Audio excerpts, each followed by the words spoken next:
Continuons avec nos ordonnances lévitiques et nous sommes à l'ordonnance 371. Nous allons voir des ordonnances en lien avec des dommages corporels et des sanctions qui étaient relatives à cela dans un premier temps. C'est dans Exode au chapitre 21 à partir du verset 12. Celui qui frappera un homme mortellement sera puni de mort.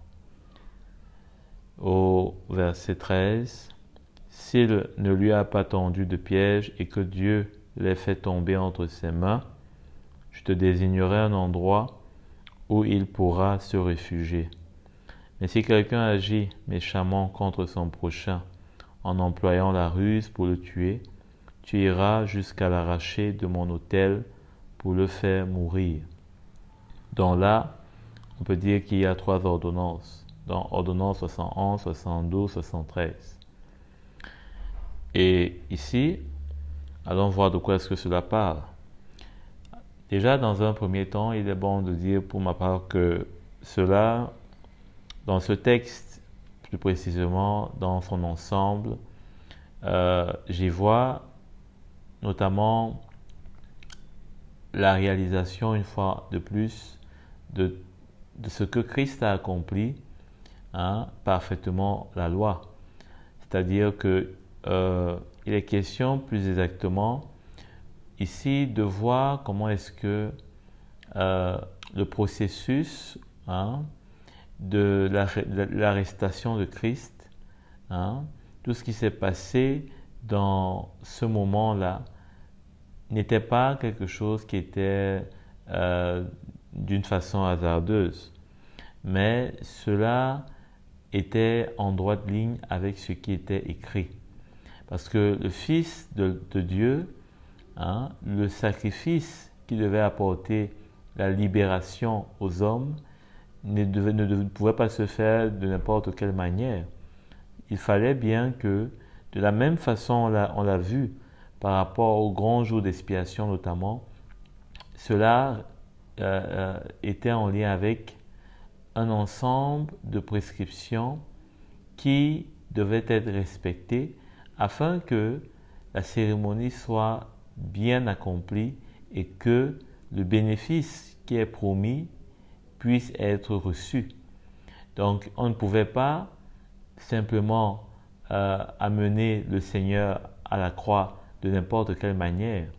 Il fallait que, de la même façon, une fois encore, je le dis, la loi spécifie chaque chose, notamment en lien avec les sacrifices, la manière, le procédé, etc., que de même, Christ soit amené à la croix d'une façon spécifique.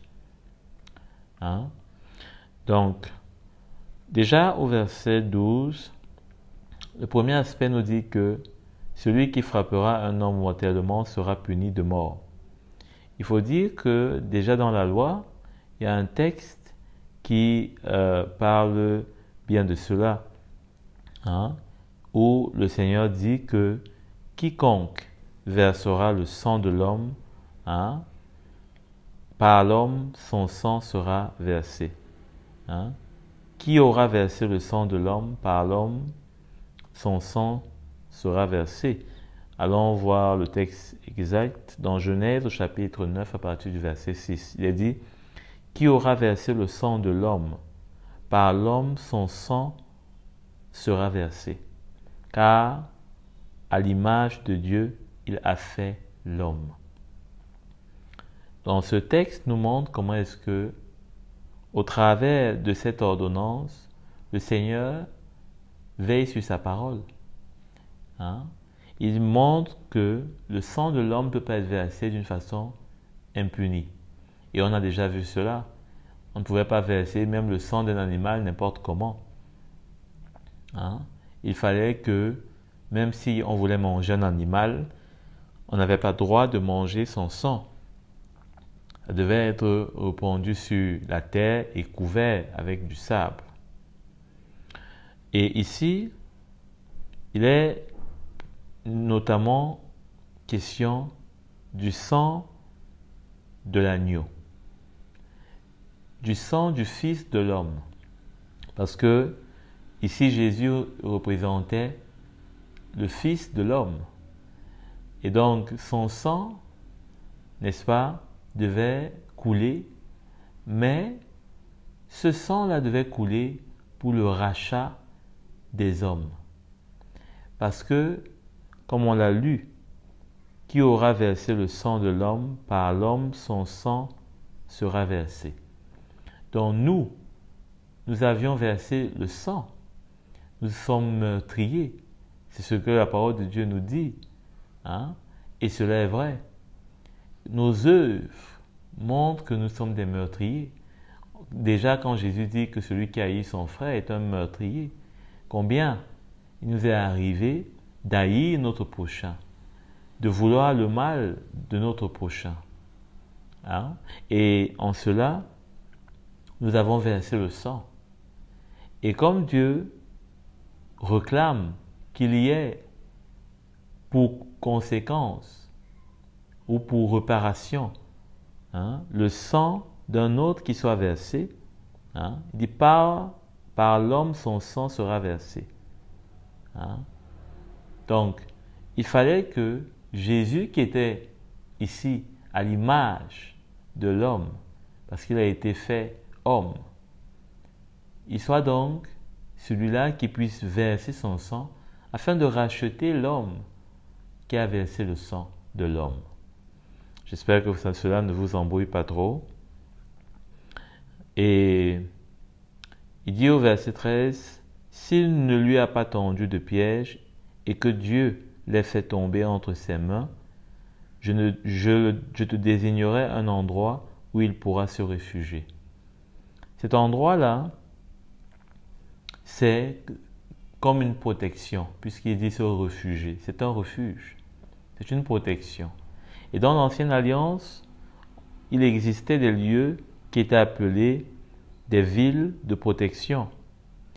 Dans Deutéronome, allons voir, bien que nous parlerons de ça aussi en détail, Deutéronome au chapitre 19 à partir du verset 1. Quand l'Éternel ton Dieu aura retranché les nations dont l'Éternel ton Dieu te donne le pays et que tu les auras dépossédées et que tu habiteras dans leurs villes et dans leurs maisons, tu sépareras pour toi 3 villes au milieu de ton pays que l'Éternel ton Dieu te donne pour le posséder. Tu t'en prépareras le chemin et tu diviseras en 3 parties le territoire de ton pays que l'Éternel ton Dieu te donne en héritage, et ce sera afin que tout homicide s'y enfuit. Tout homicide s'y enfuit, c'est-à-dire toute personne qui aura commis un crime puisse s'y enfuir, puisse s'y cacher. Parce que de cette façon-là, cela présageait combien nous trouverons refuge en Christ. Nous trouverons refuge en Christ. Et ici, avant d'arriver à ce refuge-là, allons comprendre comment est-ce que cela s'est passé. Puisqu'on a dit qu'il y a dans ce texte un détaillé précis, concis, de ce que Christ a accompli, notamment les ordonnances dont il est question, il les a accomplies à la perfection. Il n'a pas laissé une seule virgule, mais cela s'est passé d'une façon, je pourrais dire, chronologique, c'est-à-dire que le Seigneur a vraiment à chaque fois mis en œuvre une ordonnance, une loi de l'ancienne alliance. Il a donc accompli véritablement la loi. Et déjà, on voit qu'il y a au verset 3 un aspect qu'il est mentionné, il dit s'il ne lui a pas tendu de piège et que Dieu l'ait fait tomber entre ses mains. C'est un aspect. Le deuxième aspect, c'est au verset 14, il dit mais si quelqu'un agit méchamment contre son prochain en employant la ruse pour le tuer. Donc, en employant la ruse ou en ne lui tendant pas de piège et que c'est Dieu qui l'ait livré entre ses mains. Donc, il y avait ces deux options-là qui pouvaient faire en sorte qu'une personne, finalement, soit accusée d'un homicide. Donc, qu'il ait tué, qu'il ait causé la mort d'une personne. Et cela parle donc du meurtrier volontaire et du meurtrier involontaire. Alors, qu'est-ce que le Seigneur veut nous montrer à travers cela? Le meurtrier volontaire, Hérode et Ponce Pilate, sont, je pourrais dire, ces deux visages de meurtrier volontaire et de meurtrier involontaire. De celui en qui Dieu a livré Jésus. Nous savons bien qu'il s'agit de Ponce Pilate, mais du meurtrier volontaire qui est Hérode, qui a voulu la mort de Jésus dès sa naissance, avant même sa naissance. Donc, il dit que celui à qui, n'est-ce pas, eh bien, il n'aura pas tendu de piège.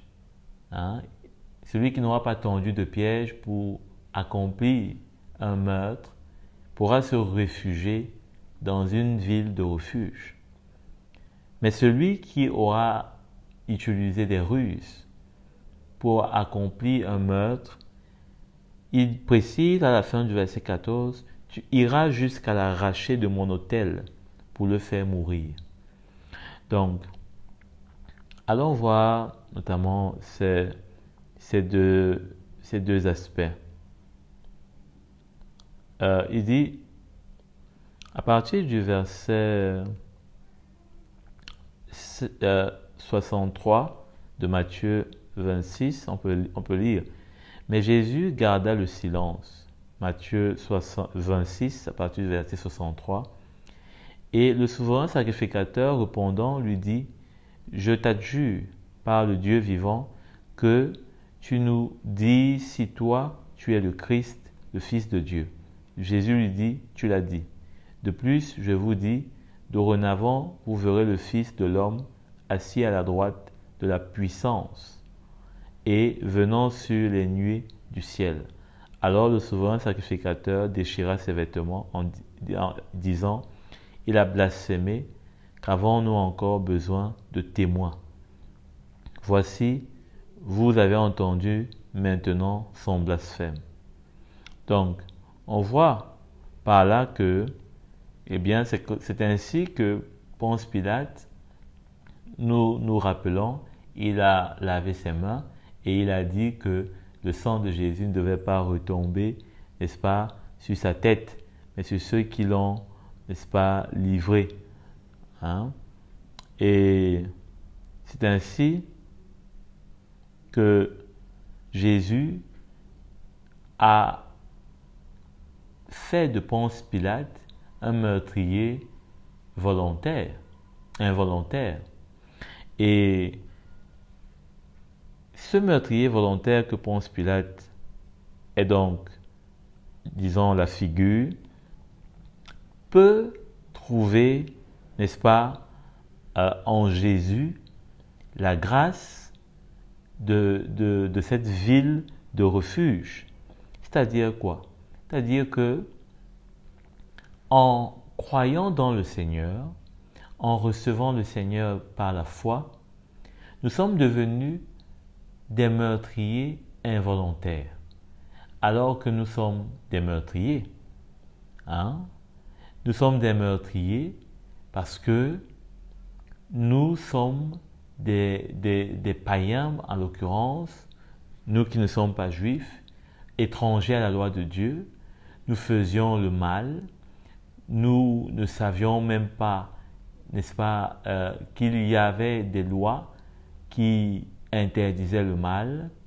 Hein? Nous n'étions même pas capables de respecter ces lois parce que nous étions esclaves du péché.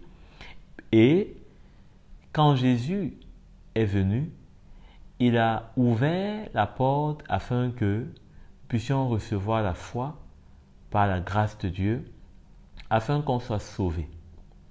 Et en recevant cela, nous sommes devenus des meurtriers involontaires qui avons trouvé maintenant refuge en lui. Hein? Au lieu que nous puissions affronter la colère de Dieu, nous avons eu pour nous le manteau de sa grâce qui nous préserve de sa colère. Hein? Et nous sommes entrés dans, n'est-ce pas, l'arche de Christ qui nous protège, hein? Qui nous protège de la colère du Père contre les nations païennes qui sont meurtrières et qui, n'est-ce pas, ont crucifié le Fils de Dieu, hein, son Fils, qui n'ont pas accepté, n'est-ce pas, ce chemin du salut, ce chemin de la rédemption. Et c'est comme ça que, au contraire, Hérode, lui, il reçoit le jugement de colère de Dieu. Parce que lui, eh bien, il n'accepte pas de reconnaître son état, il n'accepte pas de reconnaître Jésus comme son Seigneur et son Sauveur. Et donc, ce n'est pas parce que il est un meurtrier, hein, qu'il ne peut pas devenir ou entrer dans la ville de refuge qu'est Christ, mais c'est parce que, eh bien, il choisit de ne pas reconnaître Christ malgré qu'il est pécheur, malgré qu'il est meurtrier. Hein? Donc, c'est ainsi que on peut devenir, n'est-ce pas, coupable devant le Seigneur. On n'est pas coupable parce que on est pécheur, mais on est coupable parce qu'on n'a pas reçu, on n'a pas accepté la grâce par la foi de devenir enfant de Dieu, de devenir fils de Dieu. Amen. Donc voilà les deux aspects. Et la précision au niveau de l'arracher, hein, de mon autel pour le faire mourir, cela montre que quand on n'accepte pas le Seigneur, hein, quand on n'accepte pas sa grâce qui est au pied de son trône, eh bien, ce qu'on va recevoir, c'est que on sera arraché, hein, c'est-à-dire qu'on n'aura pas part avec cette grâce qui est à ses pieds, hein, mais on sera jeté au loin pour mourir.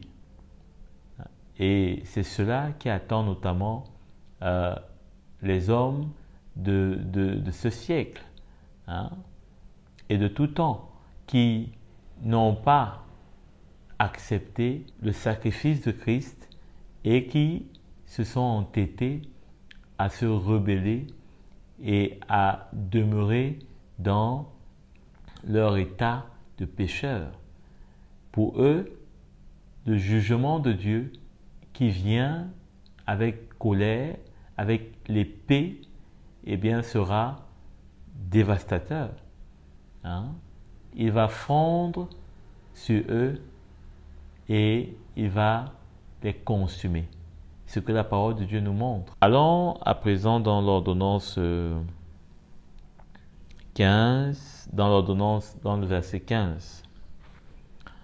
Là, c'est l'ordonnance 374. Celui qui frappe son père ou sa mère sera puni de mort. Alors, pourquoi puni de mort? Puni de mort parce que lorsque le Seigneur, eh bien, est venu sur la terre, il est venu faire la volonté de son Père. Et pour faire la volonté de son Père, la Bible nous dit que il ne s'est pas regardé égal à son Père, mais il s'est abaissé. Il s'est abaissé lui-même pour faire au contraire la volonté de son Père. Allons lire cela dans Philippiens au chapitre 2, à partir du verset 8.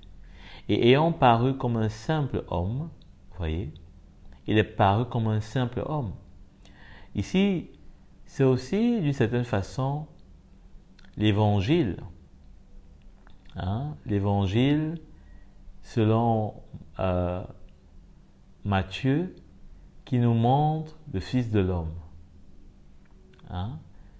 Et en tant que Fils de l'homme, eh bien, il est dit, il s'est humilié lui-même, se rendant obéissant. Au lieu de se rendre rebelle, parce que celui qui se rend rebelle, ça veut dire qu'il résiste à celui qui lui est supérieur. S'il résiste à celui qui lui est inférieur, ce n'est pas la rébellion. Là, ce n'est pas la rébellion. Mais le fait de résister à celui qui nous est supérieur, là, c'est la rébellion. C'est pourquoi il s'humilie, parce qu'il reconnaît que, eh bien, c'est son Père est au-dessus de lui, se rendant obéissant, et donc maintenant, il lui obéit parce qu'il s'humilie. Or, celui qui est rebelle ne s'humilie pas, n'obéit pas, mais au contraire résiste et veut frapper de sa main. C'est-à-dire qu'il veut finalement s'élever à la même hauteur. C'est pourquoi il est question de frapper. C'est celui qui s'élève, qui veut se lever à la même hauteur que celui qui est supérieur. Donc, il ne s'humilie pas pour obéir, mais il s'élève pour frapper jusqu'à la mort, même jusqu'à la mort de la croix. Pourquoi jusqu'à la mort? Parce que la mort, eh bien, ce n'était pas simplement quelque chose qui était difficile pour le Seigneur, puisque Jésus lui-même avait déjà ressuscité beaucoup de personnes qui étaient mortes. Mais la mention et la précision de la mort de la croix parlent de quelque chose qui va plus loin qu'une mort simple. Ça parle d'un chemin d'épreuve, de souffrance, de douleur, et qui est un symbole, qui est est lié avec la malédiction de la loi sur l'homme, et qui finalement ne produit pas simplement une mort physique, mais une mort spirituelle. Et c'est ce que Jésus a porté. Et c'est cette coupe qui était amère. C'est-à-dire que finalement, la mort qui agissait dans les hommes et le jugement de Dieu qui devait venir contre cela, parce que cette mort était produite par le péché, qui lui-même était alimenté par la loi, les prescriptions de la loi, eh bien, cela était pas du tout facile. Mais Jésus est allé jusqu'à là. Pourquoi il est allé jusqu'à là? Parce qu'il s'est humilié. Il est venu faire la volonté du Père. Il dit comment est-ce que le Père lui a fait un corps pour faire la volonté du Père. Donc, c'est ainsi que, au lieu de s'élever, de se voir à la hauteur de son Père, il s'est plutôt abaissé. Et en cela, il nous donne un exemple. Il nous montre l'exemple de comment est-ce qu'il faut s'humilier, de comment est-ce qu'il faut reconnaître ceux qui sont élevés en autorité, hein, de reconnaître ceux qui ont de l'autorité sur nous. Parce que en faisant cela, eh bien, cela est agréable à Dieu. Hein. Cela montre que nous reconnaissons l'ordre que Dieu a établi. Hein, et que nous nous humilions et que nous respectons cet ordre-là. Verset 16, ordonnance 375. Celui qui enlèvera un homme qu'il ait vendu ou qu'on l'ait trouvé entre ses mains sera puni de mort. Alors, le texte me rappelle ici Joseph. Joseph qui est la figure de Christ. Hein? Joseph qui est la figure de Christ. Allons voir dans Psaume au chapitre 105, à partir du verset 17, il est dit « Ils envoya un homme devant eux. Joseph fut vendu pour être esclave. » Nous savons que Joseph est donc une figure de Christ et à juste titre, on peut dire que eh bien, il a été enlevé, il a été vendu, Joseph. Et cela, de quoi est-ce que cette image nous parle? Hein? Il dit qu'il est vendu ou que l'on l'ait trouvé entre ses mains sera puni de mort. Joseph a été vendu par ses frères. De comment est-ce que, parce qu'il avait une vision qui n'était pas appréciée de ses frères, et ils l'ont vendu. Ils l'ont vendu, hein, ils n'ont pas hésité à le vendre simplement, surtout qu'à l'époque, vendre une personne n'était pas comme il y a de cela quelques années, hein, c'était quelque chose de normal. Mais pour des frères, vendre, eh bien leur frère était déjà quelque chose qui ne pouvait pas se comprendre. Surtout après ce qu'il leur avait déclaré. Et les sentiments qui les animaient d'ailleurs n'étaient pas de nature à justifier cet acte. Et le Seigneur ici dit que quiconque fait cela sera puni de mort. Celui qui enlève un homme qu'il ait vendu ou que l'on l'ait retrouvé entre ses mains. Donc ici on peut aussi voir déjà une prescription sur le kidnapping. Le kidnapping qui est le fait d'enlever quelqu'un, hein, à des buts lucratifs. Donc, parfois on entend souvent parler de demande de rançon, etc. Donc, la parole de Dieu, quelque part, n'est pas étrangère à ce phénomène. Parce que Christ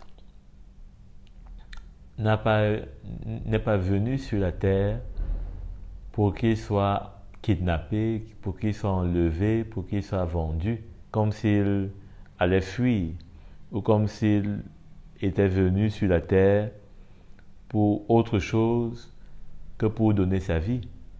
Cela était bien inutile. Il était venu sur la terre, il est venu sur la terre pour donner sa vie.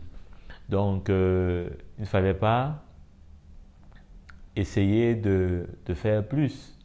Il ne fallait pas essayer de chercher encore d'autres façons pour précipiter cela. Hein? Il allait aller à la croix à son heure. Et son heure allait venir. Au chapitre 22, verset 22 de Luc, il a dit « Le Fils de l'homme s'en va selon ce qui est déterminé. Mais malheur à l'homme par qui il est livré. » Hein? Donc vendu. Hein? Malheur. On ne peut donc pas euh, ici dire que Jésus avait une envie de ne plus aller à la croix. Non, puisqu'il dit que le Fils de l'homme s'en va selon ce qui est déterminé. Donc il y avait un plan qui devait s'exécuter. Mais ce n'était pas à un homme de chercher à accélérer le processus. Surtout que Jésus était venu pour mourir pour les hommes pécheurs. Donc, en faisant cela, eh bien, l'homme qui le livrait n'avait aucun intérêt. Aucun. Et c'est pourquoi, n'est-ce pas, finalement, Judas s'est donné la mort. Puisque celui qui devait faire cela, hein, il a dit, celui qui enlèvera un homme, qui l'ait vendu ou que l'on l'ait trouvé entre ses mains, sera puni de mort. Donc finalement, Judas a trouvé la mort. Hein, parce que en livrant celui qui était venu pour le sauver, eh bien, il ne pouvait pas, hein, pour lui, en retirer la mort. Hein, puisque c'est comme si lui-même déjà, il se mettait à l'écart du don de la vie de Christ. Allons dans l'ordonnance 376 au verset 17. Celui qui maudira son père ou sa mère sera puni de mort. Alors, la malédiction ici tient à ce qui sort de nos bouches. Quand Jésus a fait son ministère et jusqu'à sa crucifixion, on voit que le Seigneur a toujours veillé sur sa bouche. Sa bouche n'a pas été le moyen par lequel il a failli. Hein? Sa bouche n'a jamais été le moyen par lequel il donnait accès à une moindre faille. Au contraire, on voit que depuis le début de son ministère, notamment avec la tentation de l'ennemi dans le désert, il a fait attention à ce qu'il disait. Malgré que l'ennemi voulait l'amener à dire des choses qui n'étaient pas conformes à l'évangile, à la parole de Dieu, Jésus, n'est-ce pas, faisait attention de ne rien dire qui ne soit contre ce que la parole de Dieu dit. Hein, exactement.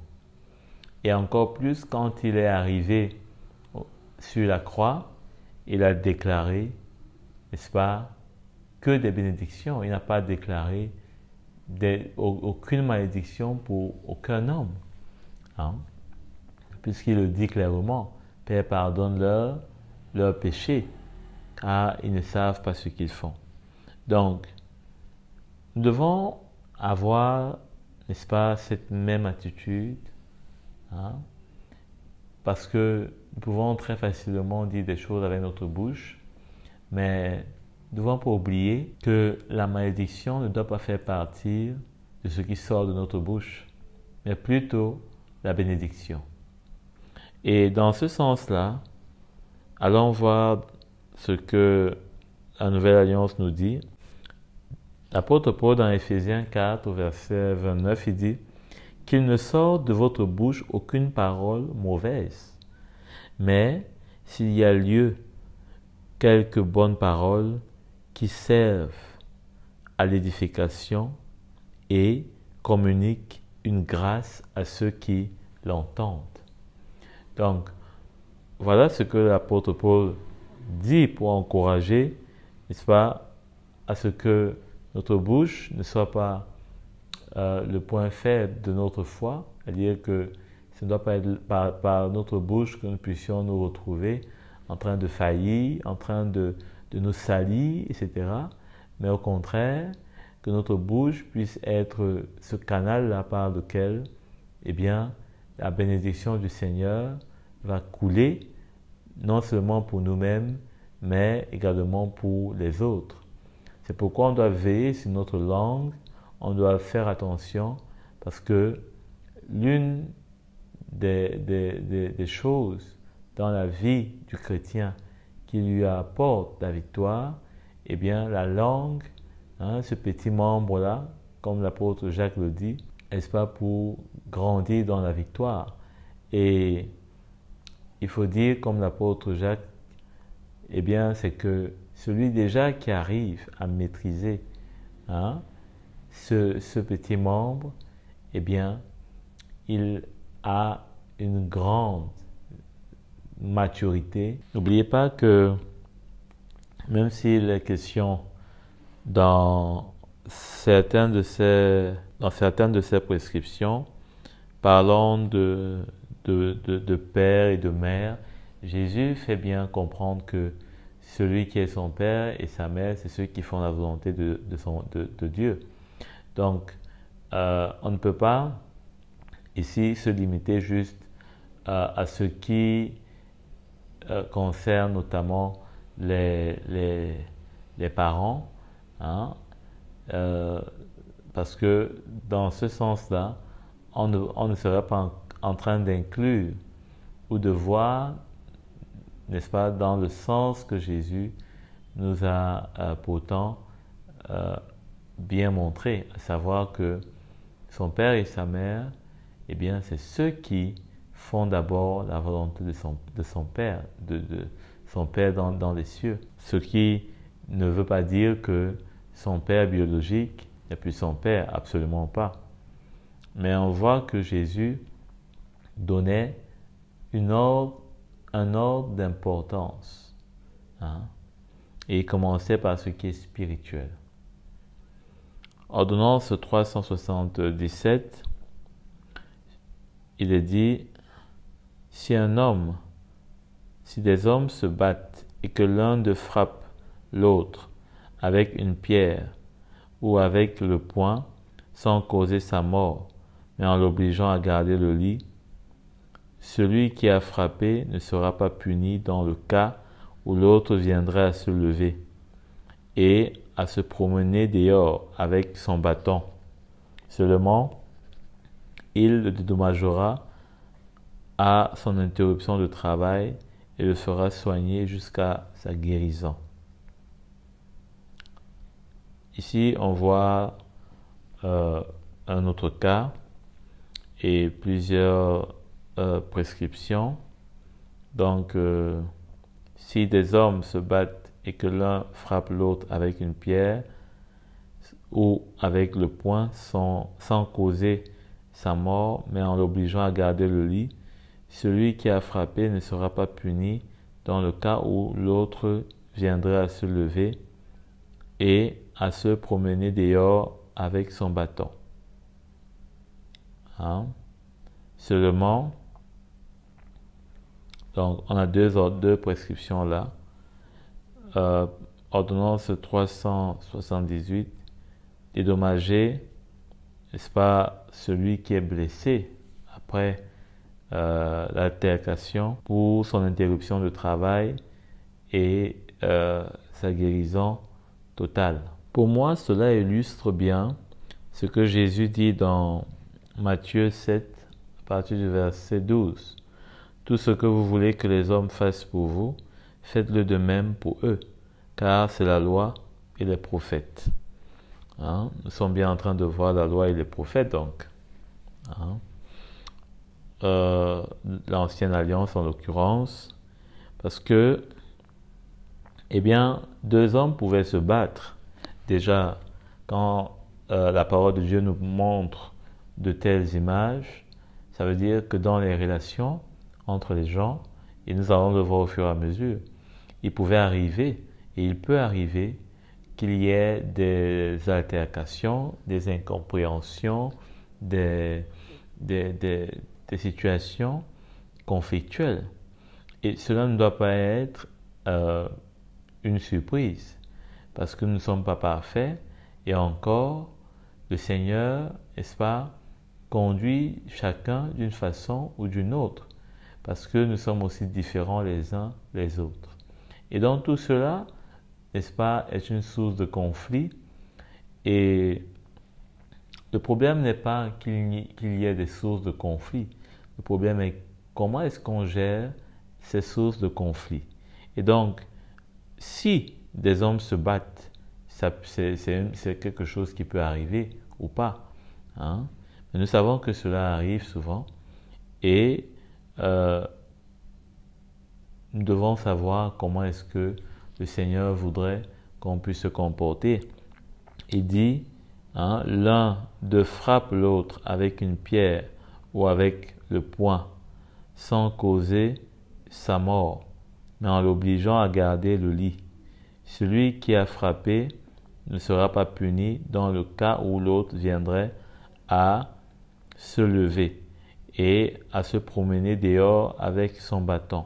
Seulement, il le dédommagera de son interruption de travail et le fera soigner jusqu'à sa guérison. Et ici, pour ma part, cela me rappelle un peu l'épisode avec Pierre qui avait coupé, n'est-ce pas, l'oreille de ce garde et comment Jésus avait promptement guéri celui-ci. Hein? Pour moi, je crois que cela montre comment est-ce que, eh bien, le Seigneur a profité de l'occasion pour, n'est-ce pas, mettre en œuvre, eh bien, cette prescription. Parce que, bien sûr, nous savons que les apôtres, ce n'étaient pas des hommes riches, hein? Donc ils ne pouvaient pas prendre soin de la guérison de ce garde. Surtout que c'était l'oreille, c'était une partie sensible, hein? C'était pas quelque chose comme si il avait juste effleuré, il avait coupé son oreille.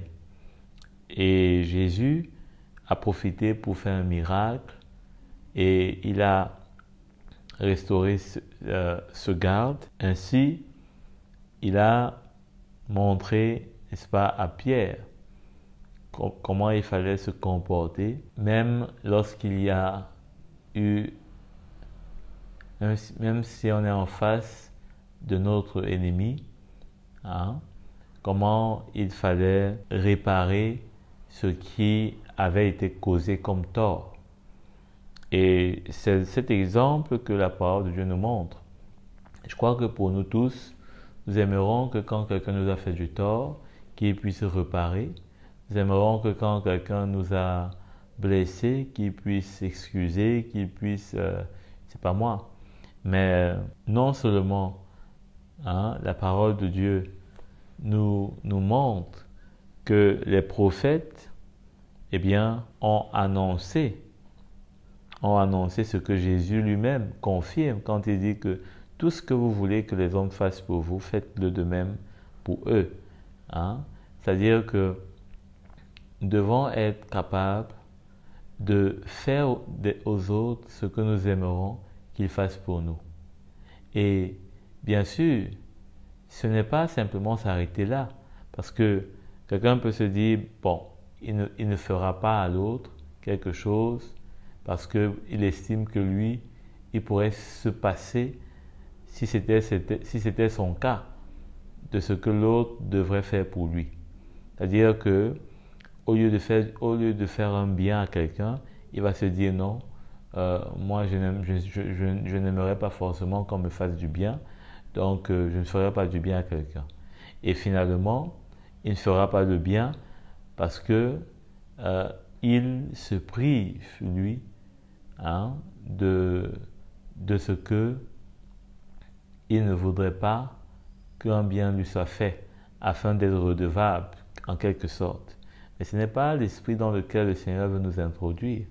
C'est pourquoi la référence doit changer dans la nouvelle alliance en ceci que, hein, au lieu de dire tout ce que vous voulez que les hommes fassent pour vous, faites-le de même pour eux, la référence doit être plutôt vers Jésus.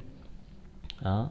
Tout ce que Jésus a fait pour nous, devons le faire de même pour les autres. Hein? tout ce que Jésus a fait pour nous. Ce n'est plus nous qui sommes la référence pour faire le bien envers les autres, mais c'est maintenant Jésus qui est notre référence. C'est pourquoi il dit que, n'est-ce pas, aimez-vous les uns les autres comme je vous ai aimé. Hein? Parce que dans la loi déjà, il était dit, aimez-vous les uns les autres. Hein? Mais Jésus, quand il vient, il ajoute, comme je vous ai aimé. Hein? Comme je vous ai aimé. Parce que là, maintenant, c'est de ça, c'est l'exemple de son amour qui ajuste et qui doit maintenant nous servir de modèle pour aimer également les autres. Sinon, on aura tendance à diminuer selon le visage, selon que cela nous plaît, selon notre humeur, selon notre contexte. On va faire les choses d'une façon aléatoire, d'une façon subjective, et pourtant, le Seigneur aimerait que la même justice nous anime, qu'il s'agisse d'une personne X ou d'une personne Y. Amen. Ordonnance 379, verset 20. Si un maître frappe son esclave, l'homme ou femme, avec un bâton et que l'esclave meurt sous ses coups, il sera puni. Mais si l'esclave survit 1 ou 2 jours, le maître ne sera pas puni, car c'est son argent. Hein? C'est son argent. S'il survit 1 ou 2 jours. Ici, on voit que pour moi, cela me ramène à ce qui s'est passé avec Jésus. Hein? Il était bien sûr le Fils de Dieu, il était aussi le Fils de l'homme, mais en quelque sorte, il est devenu finalement un esclave. Hein? Il est devenu un esclave parce que il a été frappé comme tel. La manière que Jésus, d'ailleurs, est allé à la croix, c'était même moins qu'un esclave. Hein? On voit que dans ce verset, il est dit, si un maître frappe son esclave, comme homme ou femme, avec un bâton, et que l'esclave meurt sous ses coups. Hein? Savons que Jésus a été crucifié. Hein?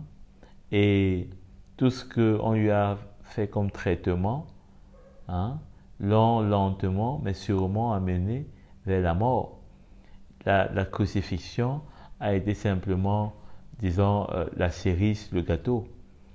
Et finalement, eh bien, ils étaient coupables. Ils étaient coupables. Au verset 21, il est dit, mais si l'esclave survit 1 ou 2 jours, le maître ne sera pas puni, car c'est son argent. Donc, le fait qu'il soit esclave, il a été acheté par l'argent du maître. Le maître peut faire de lui ce qu'il veut. Donc, si le maître veut le tuer, hein, qu'est-ce qu'il est dit? Il sera puni. Hein, il sera juste puni. Donc, il n'avait pas beaucoup de valeur, hein, pour que le maître se retrouve inquiété. Hein. S'il suivit 1 ou 2 jours, le maître ne sera pas puni. Il ne sera même pas puni s'il suivit 1 ou 2 jours. Donc, ça c'est quand même grave. Et je crois que ça peut nous montrer comment est-ce que il a fallu que Jésus puisse être dans le tombeau, hein, et ressusciter le 3e jour. Hein, parce que peut-être que s'il était ressuscité le 2e jour, on aurait dit qu'il a suivi. Hein, on aurait dit que finalement, peut-être il n'était pas mort. Mais après 3 jours, et qu'il soit ressuscité, eh bien cela prouve que Jésus est bien mort. Hein? Et le fait qu'il soit mort et qu'il soit ressuscité le troisième jour montre qu'il a enlevé la culpabilité qui pouvait reposer sur les hommes. Parce que ici on dit, s'il suivit 1 ou 2 jours, le maître ne sera pas puni. Hein? Ici le maître, il faut voir l'homme. Hein? L'homme qui finalement a traité Jésus comme un esclave. Hein? Les pharisiens qui l'ont amené devant les tribunaux des hommes, comme si c'était leur esclave. Il était enchaîné, il n'avait pas de parole, comme il voulait. Il était entre leurs mains. Et il était frappé par les coups de leurs paroles, leurs accusations, leurs chahutements, etc. Et comment est-ce qu'il n'est pas ressuscité avant, n'est-ce pas, les 3 jours? Mais le fait d'avoir survécu 1 à 2 jours jusqu'à ressusciter le 3e jour, eh bien, il a enlevé par là tout ce qui pouvait condamner les hommes, même pourtant qui l'ont, n'est-ce pas, crucifié. Amen. Et pourtant, ils étaient coupables.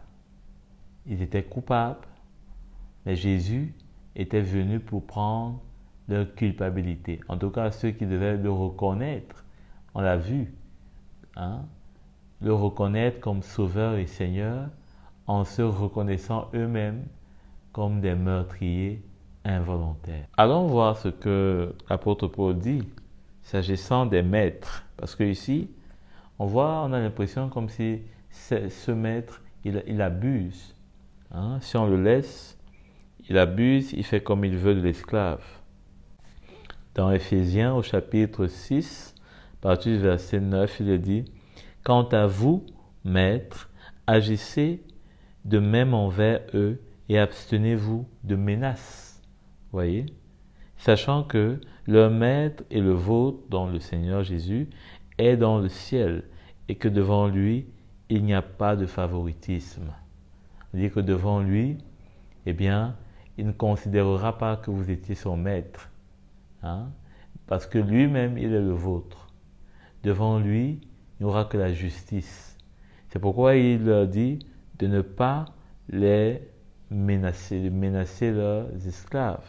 C'est ce qu'on a vu plus tôt. Comment est-ce qu'il peut le frapper? Parce qu'avant, l'esclave était véritablement comme un membre qui est prolongé du corps de son maître.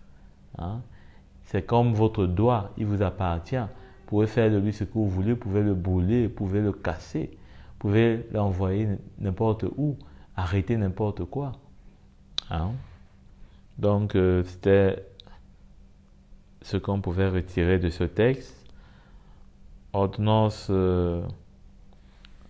380, il est dit au verset 22, « Si des hommes se battent, heurtent une femme enceinte et la font accoucher sans qu'il n'y ait de conséquences malheureuses, ils seront punis d'une amende imposée par le mari de la femme, qu'ils payeront devant les juges. » Donc, ordonnance 381. « Mais s'il y a une conséquence malheureuse, tu donneras vie pour vie, œil pour œil, dent pour dent, main pour main, pied pour pied, brûlure pour brûlure, blessure pour blessure, plaie pour plaie. » Alors, nous savons déjà que Jésus a dit que, eh bien, pour ce qui concerne œil pour œil, cette fameuse loi du talion, cela n'a pas place dans la Nouvelle Alliance.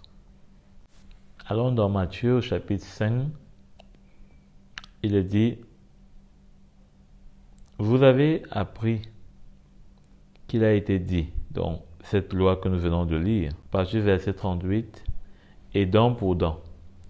Eh bien, moi je vous dis, de ne pas vous venger. Donc là, il s'agit de la vengeance de celui qui vous fait du mal. Si quelqu'un te gifle sur la joue droite, laisse-le te gifler aussi sur la joue gauche. Ça veut dire quoi?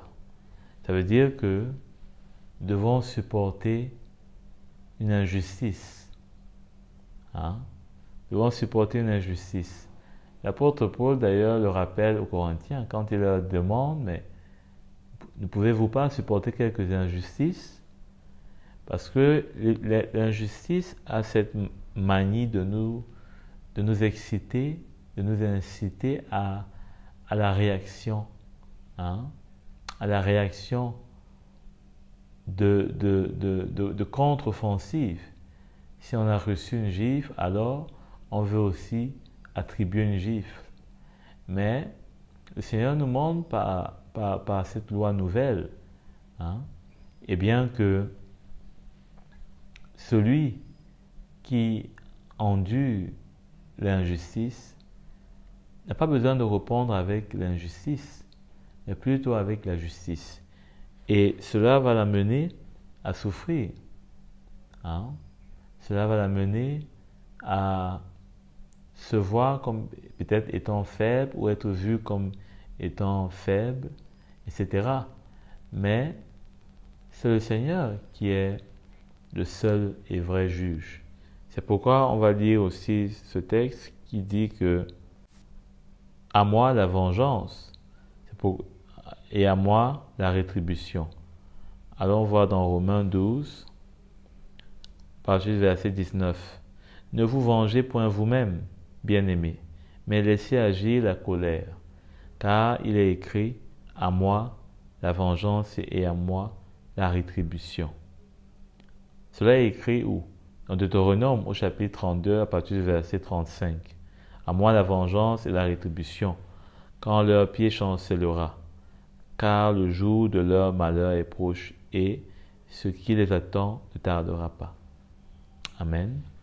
Donc le Seigneur veut s'occuper lui-même du méchant et c'est pas avec notre aide, n'est-ce pas, dont il a besoin pour faire quoi que ce soit, mais plutôt que l'on soit calme et que l'on le laisse faire avec un cœur qui est pur.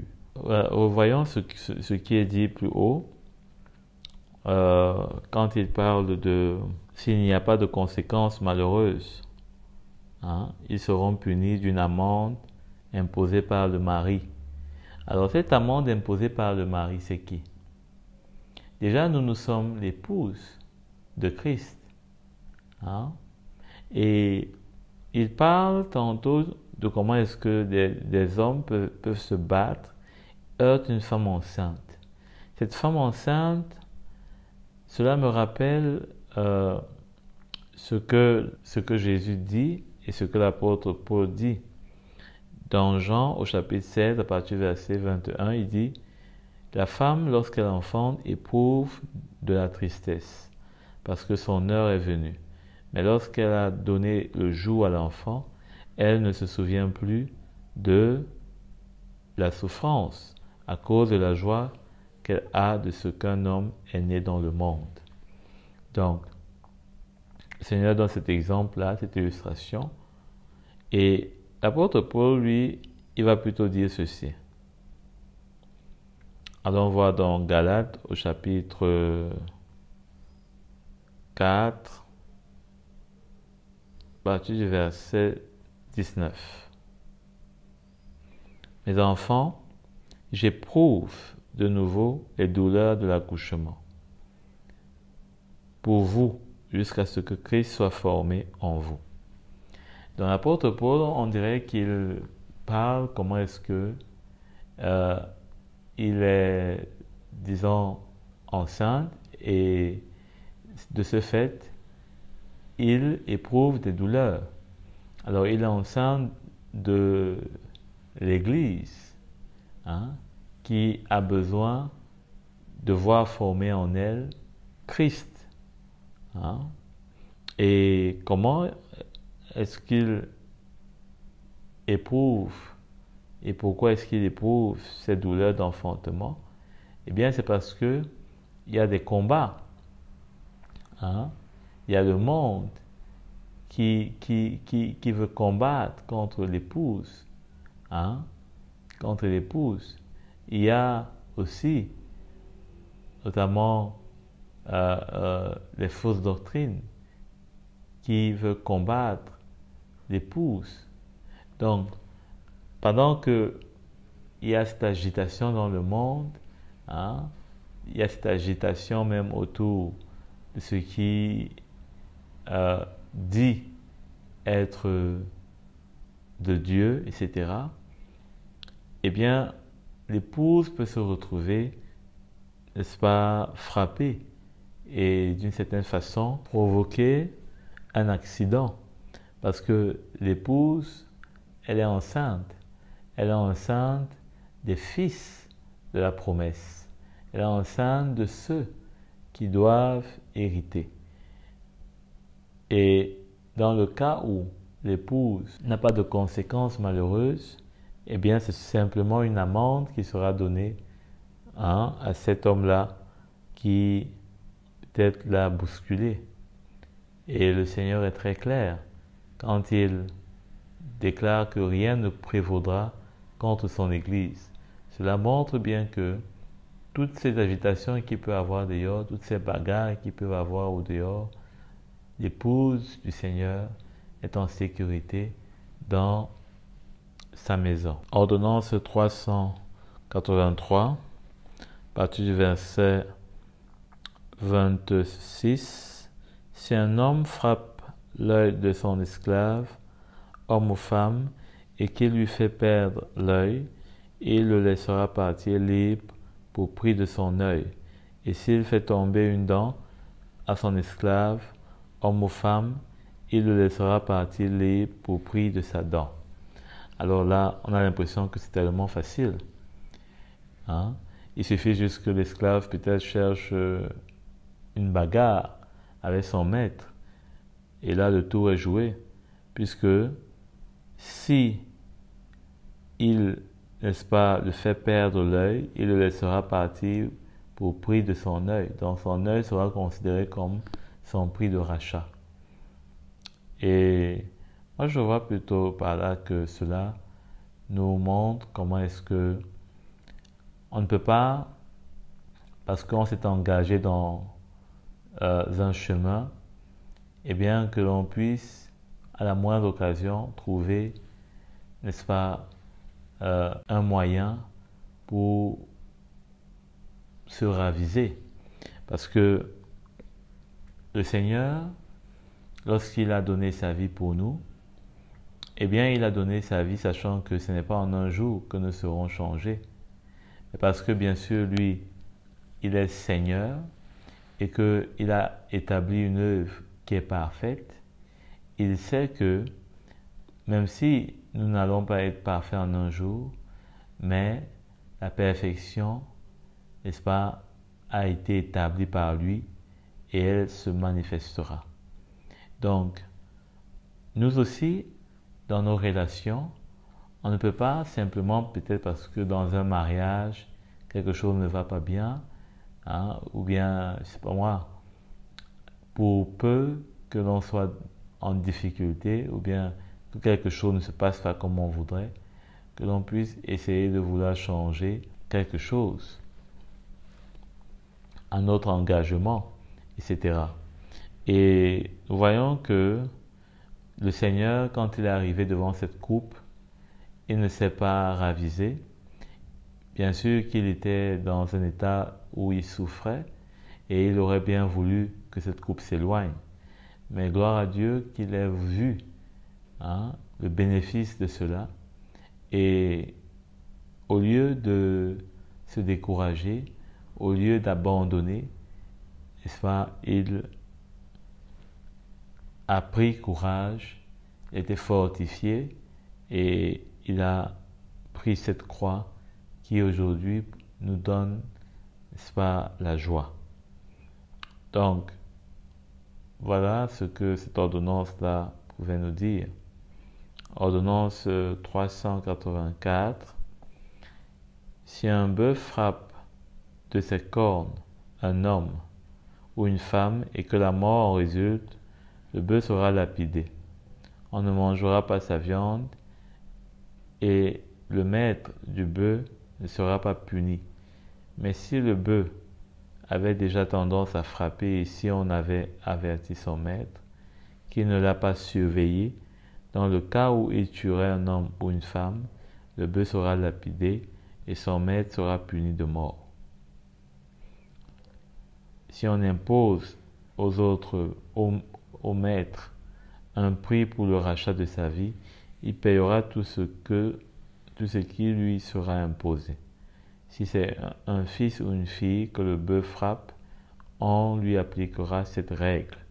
Mais si c'est un esclave, homme ou femme, on donnera 30 pièces d'argent au maître de l'esclave et le bœuf sera lapidé. Alors cette ordonnance, je crois qu'elle est la plus longue, mais sûrement aussi la plus intéressante, parce que ici, on voit comment est-ce que certains éléments apparaissent très évidemment. Les 30 pièces d'argent dont il est question à la fin du verset 32 nous montrent Jésus, puisque une fois de plus, à travers ce que on peut voir dans Zacharie, à partir du chapitre 11, verset 12, il est dit « Et je leur dis, si cela est bon à vos yeux, donnez mon salaire, sinon laissez-le. Et ils pesèrent mon salaire, 30 pièces d'argent. Et l'Éternel me dit, jette-le au potier, ce prix magnifique auquel j'ai été estimé par eux. Et je pris les 30 pièces d'argent et je les jetai au potier dans la maison de l'Éternel. » Donc voilà comment Zacharie voit ce que bien des années après, Jésus lui-même va accomplir.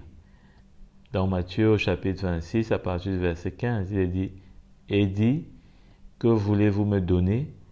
Et je vous le livrerai. » Et ils lui comptèrent 30 pièces d'argent. Ici, on voit comment Judas, on peut dire, vend Jésus à 30 pièces d'argent. C'était le prix, notamment, d'un esclave étranger. Mais l'esclave hébreu, lui, coûtait plus cher. En principe, c'était 50 pièces d'argent. Mais Jésus a été acheté moins que cela, et pour montrer combien la valeur, n'est-ce pas, de la vie la plus insignifiante a été prise en compte par le Seigneur. De plus, il s'est identifié non pas aux Hébreux, mais à tous ceux qui pourraient croire en lui. Pas seulement aux Hébreux, mais à tous ceux qui pouvaient croire en lui. À tous ceux qui pouvaient venir, je ne sais pas moi d'où, et qui auraient simplement la foi dans son sacrifice et qui pourraient s'identifier à lui, quoique n'étant pas hébreux, quoique n'ayant pas cette valeur de 50 pièces d'argent, mais même en ayant 2 pièces d'argent, eh bien, ils étaient acceptés, n'est-ce pas, à la seule condition de croire en Jésus. Et ici, on voit en plus que il dit, à partir du verset 28, si un homme frappe de ses cornes un homme ou une femme et que la mort en résulte, le bœuf sera lapidé, on ne mangera pas de viande. On ne mangera pas de viande et le maître du bœuf ne sera pas puni. Mais si le bœuf avait déjà tendance à frapper et si on en avait averti son maître, qui ne l'a pas surveillé, dans le cas où il tuerait un homme ou une femme, le bœuf sera lapidé et son maître sera puni. Donc, on devait être puni. on devait être lapidé. Mais, qu'est-ce qu'il a dit à partir du verset 30? Si on impose au maître un prix pour le rachat de sa vie, il payera tout ce qui lui sera imposé. Donc, finalement, maintenant, le Seigneur nous impose, eh bien, le plan de son salut. C'est Jésus. Hein? Ce plan-là, c'est pour nous racheter. Parce que nous étions tous, finalement, d'une certaine façon, frappés par les cornes, hein, d'un homme ou d'une femme. C'est-à-dire que, d'une façon ou d'une autre, on était sûrement prêts à tous se tuer les uns les autres, hein, se mordre les uns les autres, comme l'apôtre Paul parle dans Galates, hein, parce que nous étions animés par la chair, parce que nous étions remplis d'égoïsme, de notre nature corrompue. Le mal était plus qu'une infection en nous, hein, et nous amenait à manifester des symptômes qui étaient dignes et qui étaient dignes de la mort. Hein.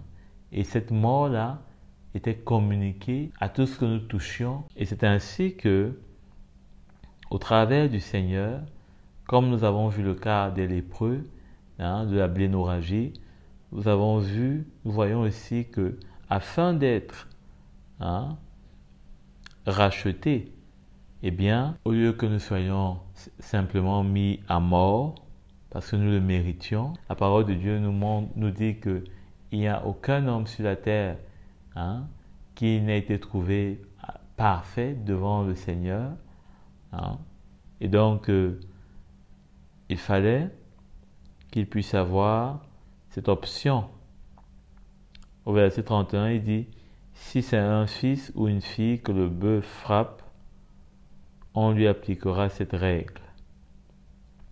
Mais si c'est un esclave, homme ou femme, on donnera 30 pièces d'argent au maître de l'esclave et le bœuf sera lapidé. » Hein? Donc finalement, le bœuf a été lapidé. On a donné 30 pièces d'argent au maître de l'esclave. Hein? C'est Judas finalement qui est devenu le maître de Jésus, alors que c'est Judas qui appelait Jésus maître. Mais à cause de nous, de nos transgressions, de nos péchés, de notre égarement, eh bien, c'est ce qui a permis que Jésus devienne, n'est-ce pas, cette bête ce bœuf qui serait lapidé. Hein, et nous serons épargnés.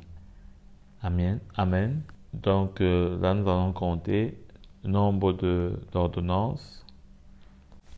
Nous voyons aussi que, à partir du verset 28, il est dit que si ce bœuf qui frappe dans de ses cornes une femme ou un homme et provoque la mort, hein, il est lapidé. On ne mangera pas sa viande et le maître ne sera pas puni. On ne mangera pas sa viande. Pourquoi? Parce que il avait apporté la mort.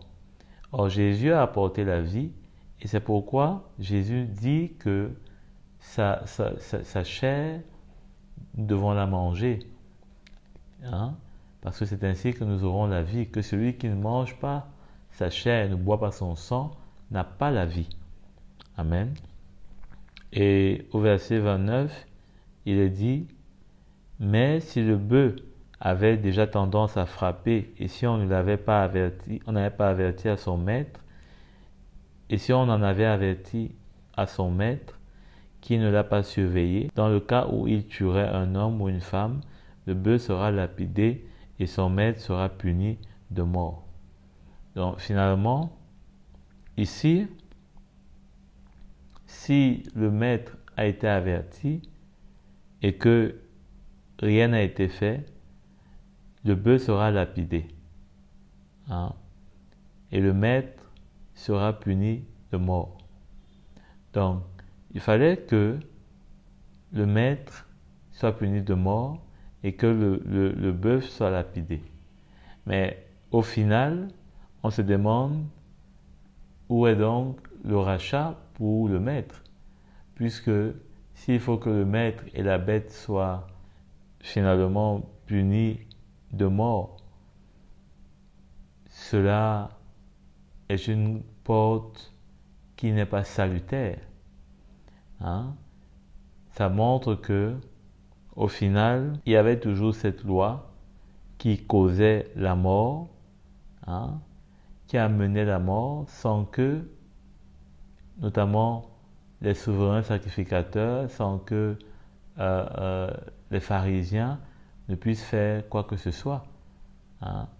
Ils n'arrivaient à rien faire devant l'œuvre de la loi qui amenait sans cesse, hein, ceux qui vivaient en se pliant à elle. Ainsi, leur nature charnelle était mise à nu, hein, et ils étaient voués à la destruction.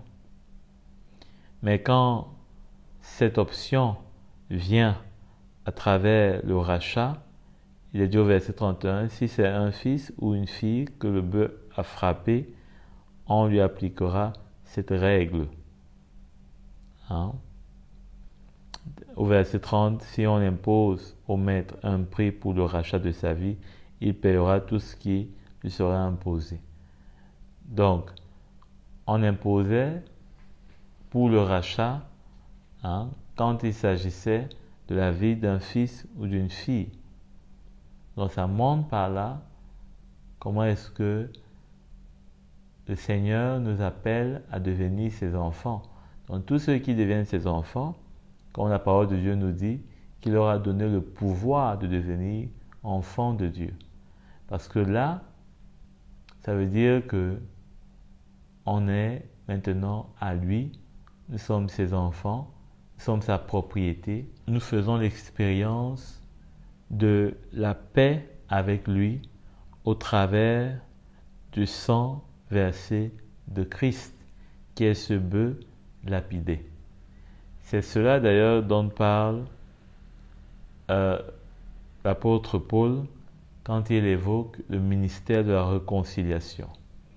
Hein, ce ministère de la réconciliation qui est matérialisé ici à travers cet épisode où il y a finalement le prix du rachat de la vie, hein, qui est manifesté à travers le sang versé du bœuf lapidé, qui représente ici Jésus. Amen. Bien que l'auteur des Hébreux nous montre comment est-ce que le sang de Jésus n'avait rien à voir avec le sang des animaux. On doit aussi noter une chose, c'est que ici il est parlé de comment, au verset 30, si on impose au maître un prix pour le rachat de sa vie, il payera tout ce qui sera imposé. Donc on se rappelle que dans Ésaïe, hein, le Seigneur dit comment est-ce qu'on peut venir acheter de lui, hein, sans argent, sans rien payer. Parce que nous ne pouvons rien payer dans la nouvelle alliance. Hein, Christ a déjà tout payé et nous simplement devons croire. Hein, c'est en croyant que nous avons part, n'est-ce pas, à tout ce qu'il y a dans la nouvelle alliance. Nous ne pouvons pas payer le prix que le Seigneur a donné pour nos vies, ni quoi que ce soit. Si un homme, au verset 33, retire le couvercle d'une citerne, ou bien si un homme en creuse une sans la couvrir, et qu'il y tombe un bœuf ou un âne, le possesseur de la citerne payera au maître la valeur de l'âne en argent et gardera l'animal mort.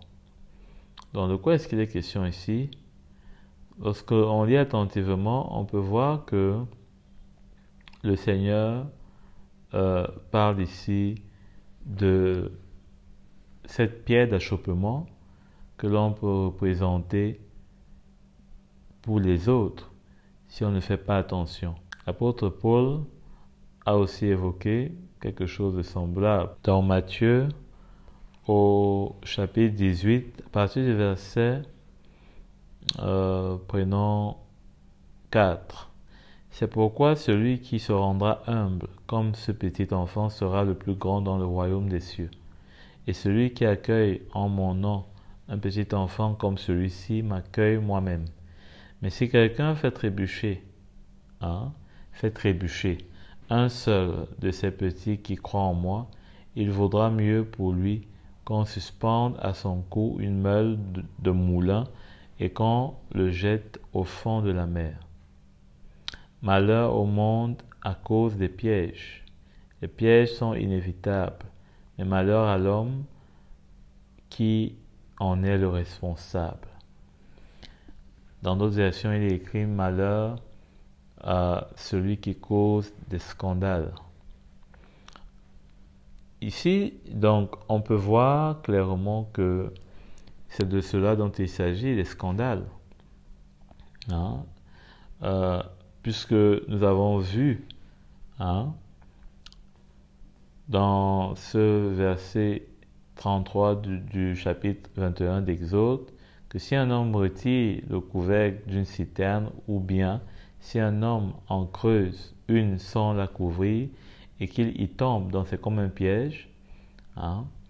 Et on doit donc comprendre par là que nous ne sommes pas appelés à faire des pièges dans la maison du Seigneur, contre quiconque d'ailleurs, mais au contraire, à veiller les uns sur les autres, afin que personne ne puisse être la victime de notre faiblesse, ou alors, je ne sais pas moi, disons,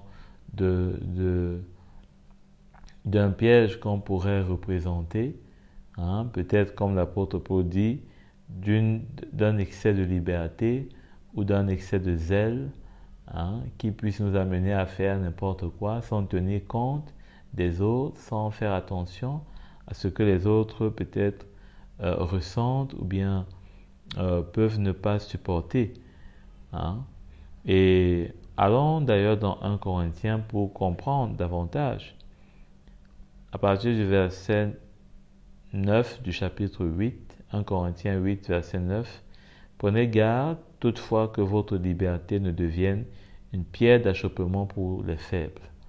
Donc on est de quoi parle ce texte, cette liberté qui finalement peut devenir un drapeau d'exhibition de nos désirs, que l'on cherche à combler, et pourtant nous sommes esclaves finalement de notre propre liberté, et en voulant montrer combien nous sommes libres, finalement nous plongeons avec nous quelqu'un qui a une conscience faible, et ainsi on peut faire de lui une victime de notre piège, consciemment ou inconsciemment d'ailleurs. Et cela n'est pas bon, et c'est pourquoi le Seigneur, n'est-ce pas, ne voudrait pas que l'on puisse être de ceux-là qui peuvent encore rendre plus fragiles, plus faibles ces brebis. Et quand il parle de comment est-ce que le maître de la citerne va payer la valeur de l'animal en argent et garder l'animal mort, ça montre comment est-ce que en ne faisant pas attention, nous pouvons nous retrouver en train de faire des brebis du Seigneur des cadavres. Verset 35. Si le bœuf d'un homme frappe de ses cornes le bœuf d'un autre homme, et que la mort en suit, ils vendront le bœuf vivant et partageront le prix. Ils partageront aussi le bœuf mort. Dans Colossiens, l'apôtre Paul dit que, au verset 13 du chapitre 3, « Supportez-vous les uns les autres, et si l'un a sujet de se plaindre de l'autre, pardonnez-vous réciproquement. » Je crois que c'est ce qui se passe dans ce verset du chapitre 21 d'Exode, ce verset 35. Donc, si le bœuf d'un homme frappe de ses cornes le bœuf d'un autre homme et que la mort résulte, donc là, c'est l'exemple avec les plaintes. Si l'un a sujet de se plaindre avec les autres, à se plaindre de l'autre, ils vendront le bœuf vivant et en partageront le prix. Donc ils vont se pardonner réciproquement. La réciprocité tient à ce que le bœuf vivant sera vendu et partagé et le bœuf mort également sera partagé. Pourquoi est-ce que le bœuf, on voit que ce soit celui qui a perdu son bœuf, parce que son bœuf a été frappé, son bœuf est mort, que ce soit celui qui va vendre son bœuf qui est vivant, il y a une volonté de perdre, il y a une volonté d'accepter le pardon de l'autre. Parce que celui dont le bœuf est mort peut dire « Mon bœuf est mort, je veux le même bœuf, je ne veux pas ton bœuf que toi tu vas vendre, etc. » Mais quand on veut pardonner, on accepte aussi de perdre, d'effacer, de relâcher, etc. Et celui qui va vendre son bœuf qui est vivant peut se dire « Mais mon bœuf, je ne peux pas le vendre. Si ton bœuf est faible, tant pis pour toi. » Mais si on ne voit pas cette attitude-là, on voit plutôt qu'il y a une attitude de réconciliation, de pardon. Alors au verset 36, il dit « Mais s'il est connu que le bœuf avait déjà tendance à frapper, et si son maître ne l'a pas surveillé, ce maître rendra bœuf pour bœuf et gardera le bœuf mort. » Puis cela, les cornes, là, on peut dire que ça représente l'œuvre de la chair. Et ici, on voit comment est-ce que Jésus, lui-même, quand il parle de comment est-ce qu'on ne doit pas se rendre dent pour dent, œil pour œil, parce que ça sont les œuvres de la chair. C'est-à-dire que si le maître avait été prévenu de ce qui se passe avec son animal qui a tendance à frapper, il rendra bœuf pour bœuf et gardera l'animal mort. Donc ça parle de comment est-ce que celui, par exemple, dont on cherche que ce soit le pardon, ou alors que l'on veut, qui cherche à pardonner, celui qui ne recherche pas le pardon, qui ne recherche pas la paix, il va garder le bœuf qui est mort, c'est-à-dire qu'il va garder un état qui n'est pas vivant, un état qui est mort, qui n'a pas la vie du Seigneur. Et il va devoir rendre bœuf pour bœuf, c'est-à-dire que maintenant il se tient sur sa propre justice, et on sait que quand on se tient sur sa propre justice, on ne peut pas triompher. On ne peut pas triompher. Au contraire, on aura du mal à tenir, on aura du mal à pouvoir être agréable devant le Seigneur, puisque c'est tellement facile de vendre son bœuf et de partager le bœuf qui est mort, comme on a vu dans la première hypothèse. Sauf qu'ici, sûrement en voulant rendre bœuf pour bœuf, il va vendre son bœuf qui a tendance à frapper et finalement il va se retrouver dans la misère. C'est pourquoi à la fin il va garder la mort, parce que il n'aura pas l'œuvre de cette paix qui restaure toutes choses et qui préserve en sécurité celui qui choisit, n'est-ce pas, son œuvre. Amen. Voilà ce qu'on pouvait dire par rapport à ce texte.